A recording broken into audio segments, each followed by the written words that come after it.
Okay, so it's your floor. Okay, so let me just share my screen.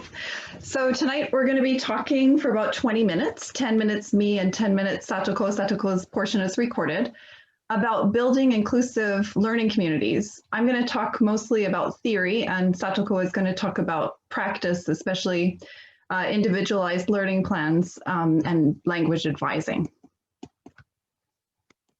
Oh, you know what, Gabriella, that happened now that the screen, even though I'm sharing, like we tested it before, I can't move it up or down. So I think what I'll do is I'll just... Stop it again and try it again. Yeah, okay. Yeah, okay. Sorry, just 1 second. This happened a little bit earlier where I couldn't. Yeah, I'm just gonna, if it's okay, I'll just share it this way. Yeah, so I work at Kanda University at... There's no sharing now. It's not sharing. Yeah, sorry. Okay. Try to you want me to try it instead? Yeah, I can share. It's just I can't move the I can't use the arrows to move the presentation. So I'll just do it like this. I think it's okay. Okay, that's fine. Yeah. Yeah. So I used to work at Kanda, and I met Satoko last year actually at Alex Burke's presentation. So we started communicating together about our practice and about working with special needs students. I'm currently a lecturer at Satoko University. And an overview of the presentation is that we're going to talk about what inclusive education is and some of the theoretical underpinnings of inclusive education. And Satoko is really going to focus on her practice as a learning advisor and going into the sort of nitty-gritty of what she does every day at work. So inclusive education is actually a very new concept. Education has been around, of course, since the last 5,000 years, right? We've had education mostly for men and boys who are of rich or upper class. And the inclusion of women has been very new. Up until even the late 60s and early 70s, women couldn't go to Ivy Leagues, for example, in the United States. But inclusion of people with special needs has been gaining traction now over the last 30 years. That's the sort of newest thing in inclusive education. And UNESCO has actually pioneered that concept. They want people to have the right to a fully accommodated and supported education. This approach is recognized globally, but there are many problems with it. Some of the key problems are that you need really well-trained staff, and currently, most staff are not trained, especially to work with special needs students. There might be some professionals on staff, but the average teacher doesn't get that. And in my recent research interviewing EFL teachers, not a single teacher that I interviewed so far has any special training to work with special needs students. And another thing that's really required is a focus on social responsibility. If you want to build an inclusive environment at your school, and a lot of liaising between staff and students and support centers, which is difficult to establish. So I just wanted to talk a little bit too about this new mindset, continuing on from the previous comments that I made. This new mindset is a little bit hard to establish because even in Japan right now, there's some people that still deny that neurodiversity is a thing, that ADHD, autism, and dyslexia are things. So it's a little bit harder in our context to establish this, whereas in Europe and North America, it's quite well accepted that neurodiversity is something that needs to be addressed in the classroom. So when I think about theories, we're going to focus on 3 different theories today. The theories are not special themselves. The theories that inform ELT, some of them, are the theories that inform general education, and they're also the theories that inform special needs education. And the first theory that we're going to look at is behavioralism. And probably many of you know behavioralism from applied linguistics classes. So Skinner in the 1950s had this idea of behavioralism and this sort of stimulus and response type of language teaching. And we know that it was debunked by Chomsky, but there are vestiges of behavioralism that are still kind of supported. And I think some of these approaches are still valid to use in class to make an inclusive environment. And one of these approaches is explicit instruction. A lot of students feel lost in language classes. It's not just a language thing, it's a different type of teaching. So we need to give more explicit instruction in the classes, step-by-step processes, and ample repetition for our students. Some practical applications would be like very carefully planned explanations, lists of steps on the board with check marks going off as each section gets completed. Trying to work at a slower pace with students that you feel are experiencing difficulty, or trying to set stages for the lesson so that each student can kind of work at their own pace. Cognitivism is the next theory I want to look at. It's also from the 1950s, and the key thinker is Piaget. And cognitivism is really a response to the lack of focus on the brain that was in behavioralism, where it's just sort of your brain isn't really involved, you repeat things by habit. So the approaches in cognitivism would include focusing on how information is processed and how attention and self-reflection and mental monitoring should be part of the lesson. So some key practical applications for that would include, say, for example, you're teaching writing, outlining, concept mapping, using graphic organizers, helping students to revise work, helping students to organize their work, sequencing, relating new information to prior knowledge, etc. A lot of students do have difficulty, special needs students have difficulty with organization, and visual models and visual tasks are very helpful. Constructivism is the last theory that I wanted to look at, and it is connected to cognitivism, and it's especially focusing on helping students to use their prior knowledge and bringing their background and their, what they have sort of in their life, bring it to class and use it in class. The approaches to cognitivism would be to create cognitive tools that reflect the wisdom of the culture that students are living in. And to especially look at special needs students, because they have cultures of their own, to try and bring that into the class and to have that respected and to use that as a model.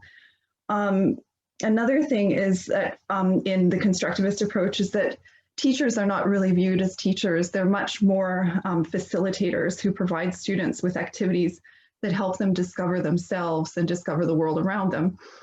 I think in one of the plenaries, Patrick Jackson was talking about a teacher as, the kind of star of the classroom.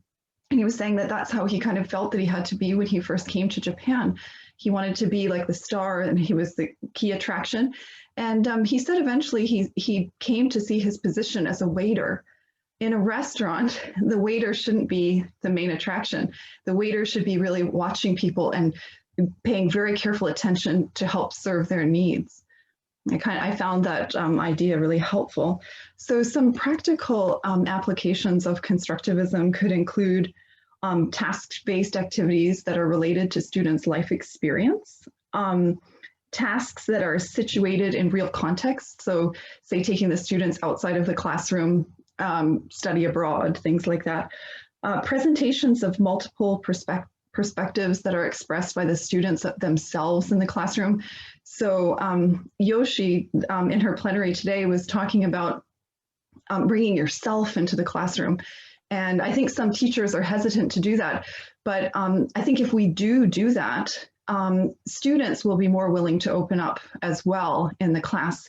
And that is part of the practical application of constructivism, is to provide opportunities for students to be able to share their multiple perspectives in class and feel that it's a safe space and look at the teacher as a model of somebody who does that.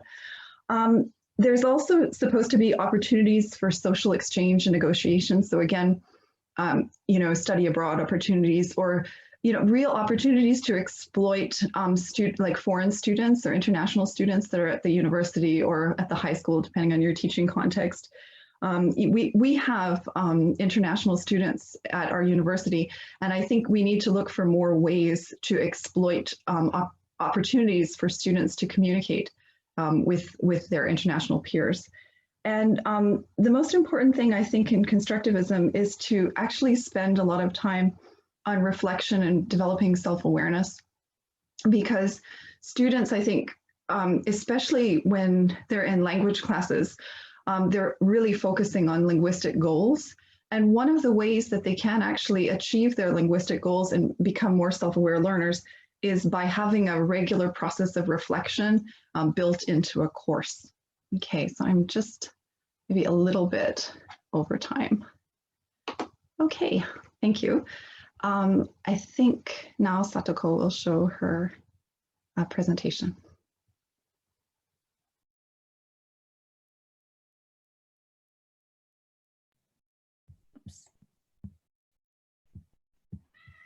Sorry. Let me do this again. I forgot to check that little square.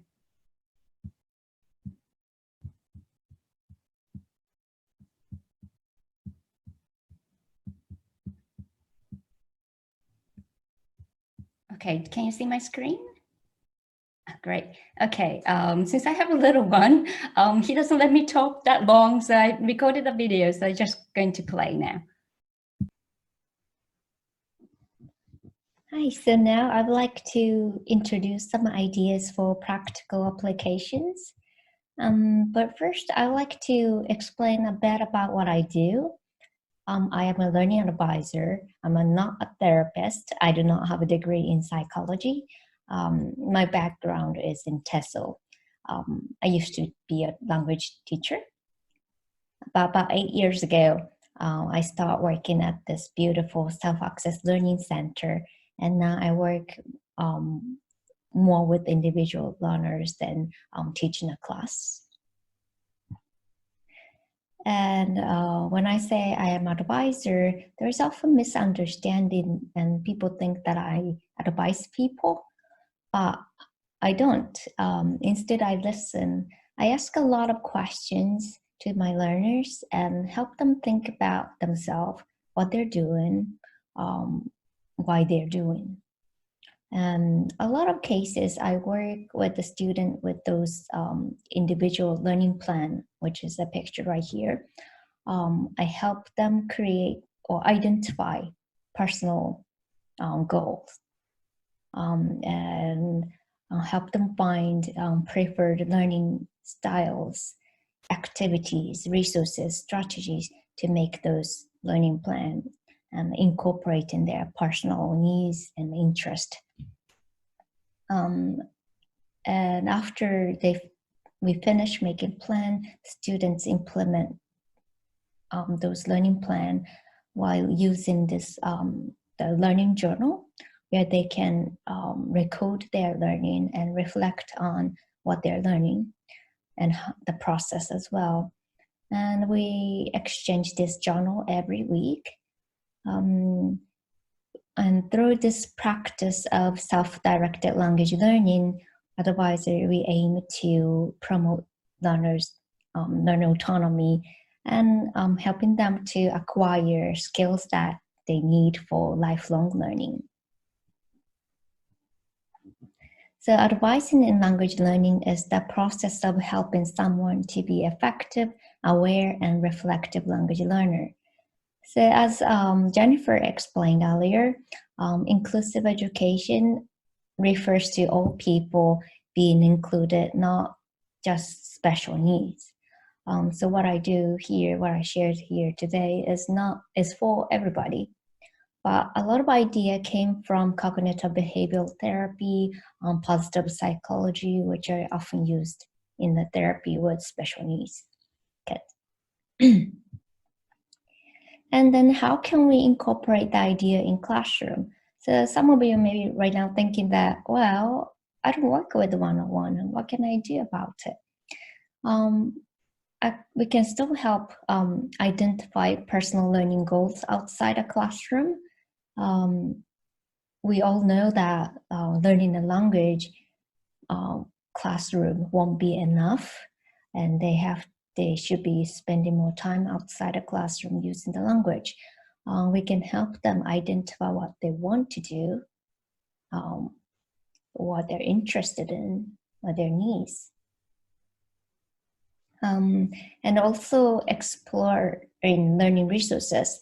All learners have different learning styles. Some are visual learners, some are kinesthetic learner. Even though it's the same class, but there are many different level students as well. And some students are good with technology, some are not. We can introduce various learning resources, paper-based, online, website, apps, help them try out ones so that if they like it, they can continue at home. Practicing learning strategies, cognitive strategies like note-taking. A lot of time, they never been taught how to take notes.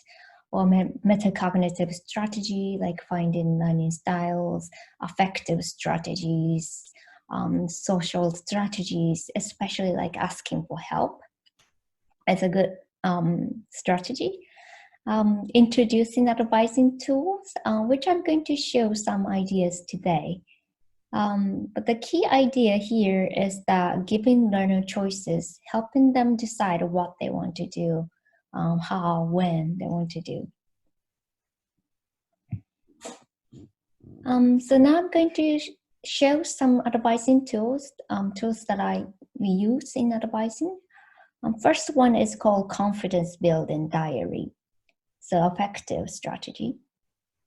A lot of our students said, my English is terrible.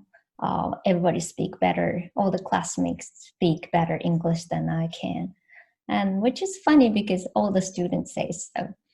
But a lot of times students focusing on negatives and things that they can't do.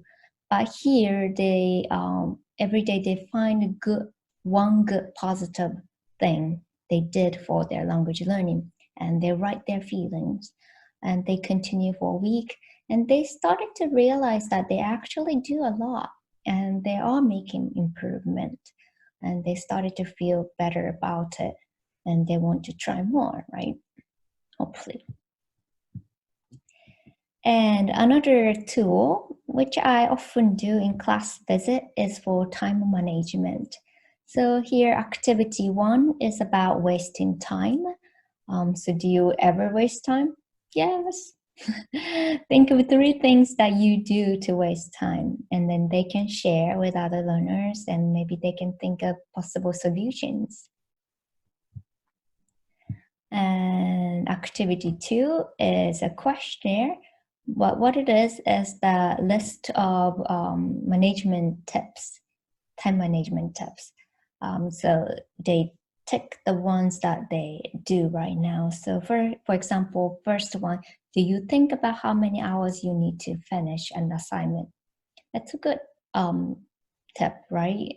You could spend whole day for one thing if they don't think about what they're doing or how much time they spend.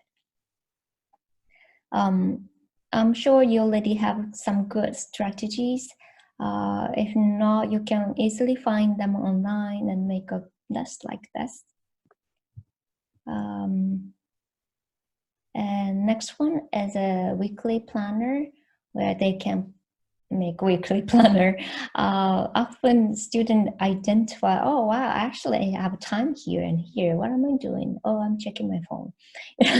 Or like they find those, oh, I don't have those block time, but I have a lot of those bit time. Oh, I can do short activities here.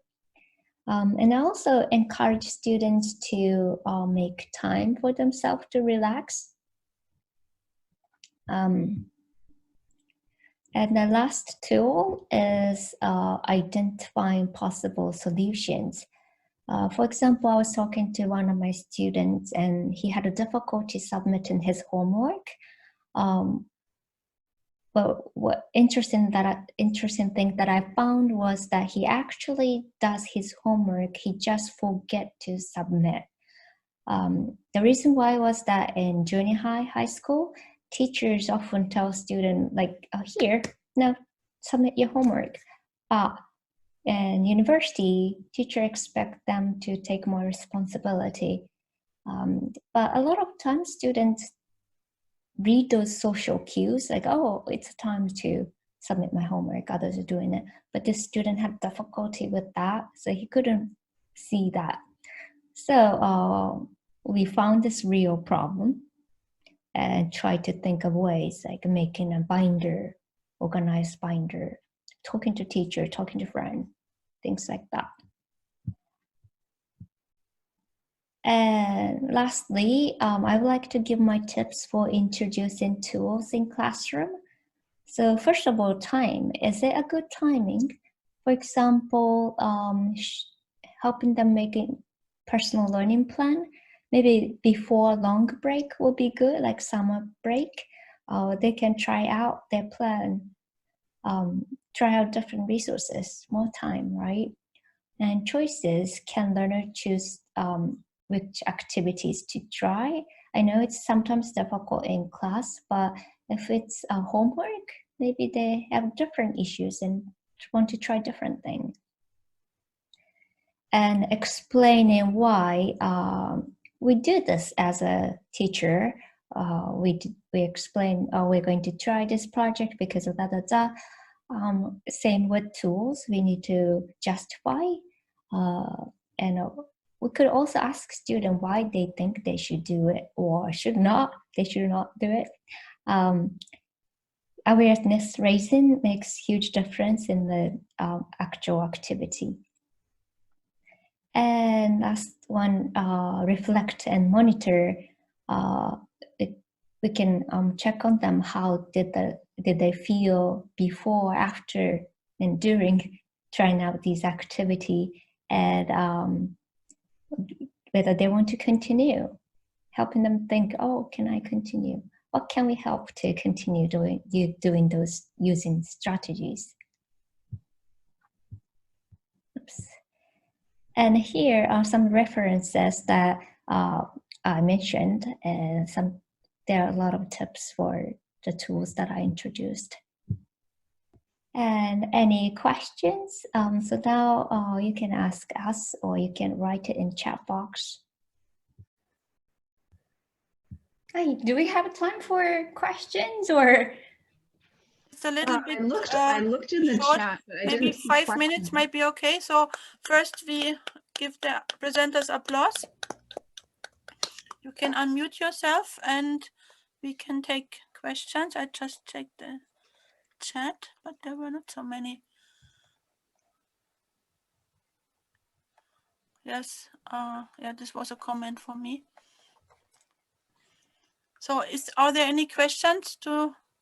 Please unmute yourself. You can ask directly. Questions, comments, or sharing, anything is okay. Okay, if nobody speaks, then I can ask a question.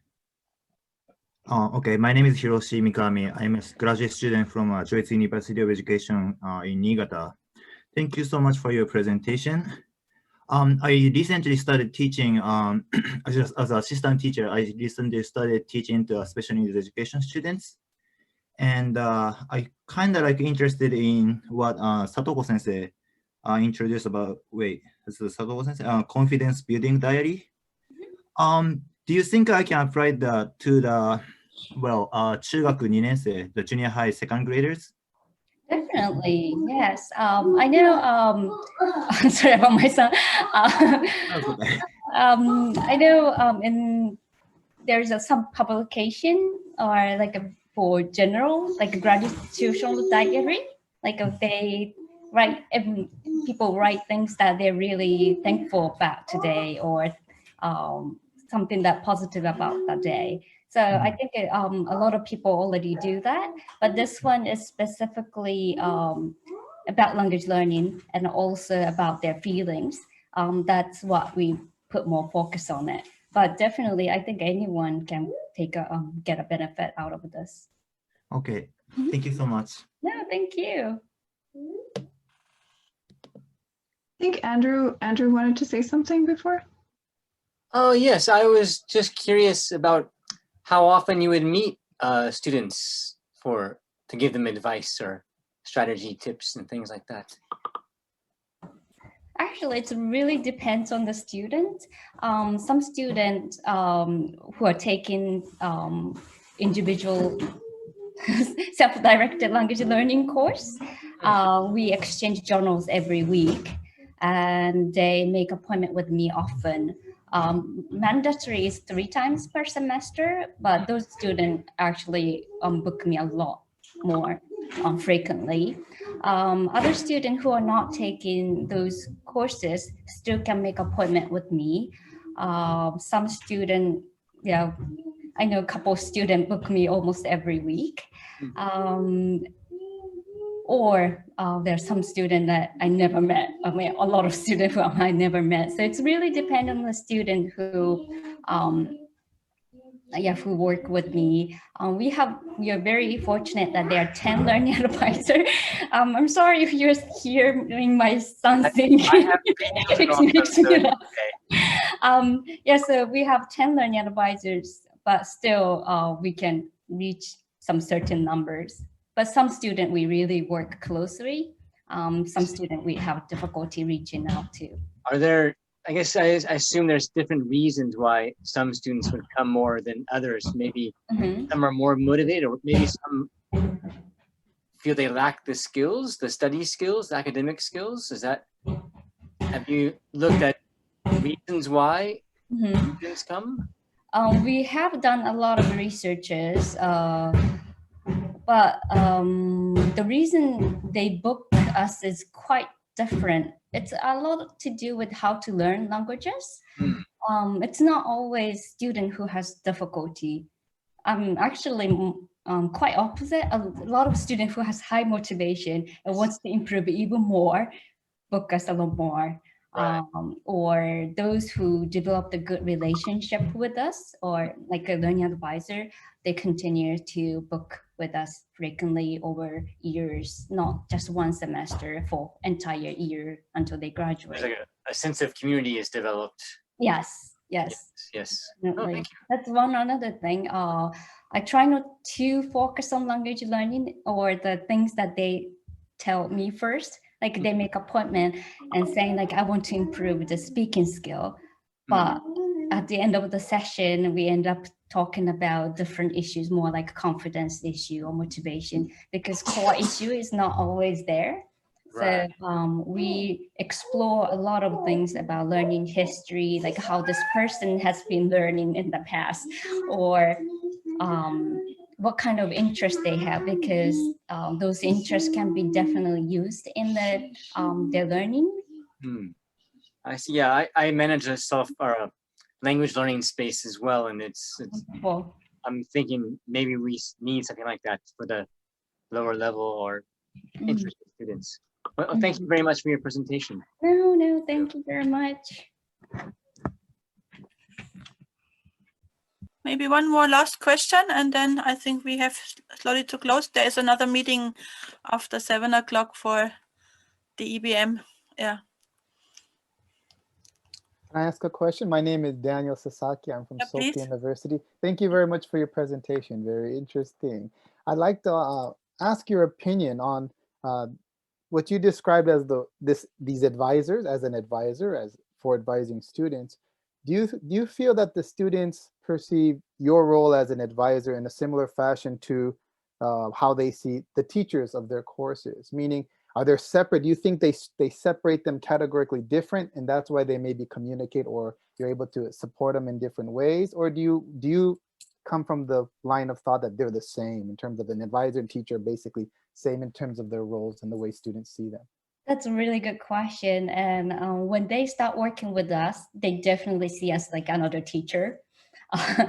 But after start working with them, they realize that we don't teach them. Like they ask us question, but we don't give them answer. We ask them question back. And those dialogue that make them realize that, oh, she's not gonna teach me. That's all right. So students who work with us closer. That's all right. They've started to realize that we are different, but beginning, they think we are teachers. Am I answering questions? And do you prefer to be different and categorically separate, keep it separate in that way? Yes, definitely. I think we can help students in a different way. We have a different role. We can work closely together to help students to be effective language learners, but we definitely have our role, I think. I just wanted to add, I know we're over time, but I just wanted to say when I worked at Kanda, I was an office mate of 2 learning advisors. So I got to see up close the kind of work that they did. And I do think that students tend to share more with them and are more open with them about their difficulties and their study habits simply because they're not the teacher and not giving them a grade and not, so I think there's definitely an important role for learning advisors to play in a situation like ours where we have space. Danny and I work together where we have space. It would be, ideal to set up a situation like they have at Kanda where it's a more regular thing and students can go as much as they need to speak to their advisors. Thank you everybody for coming.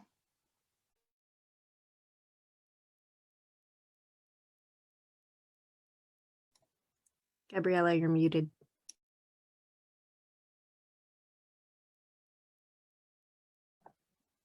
You're muted. It's muted.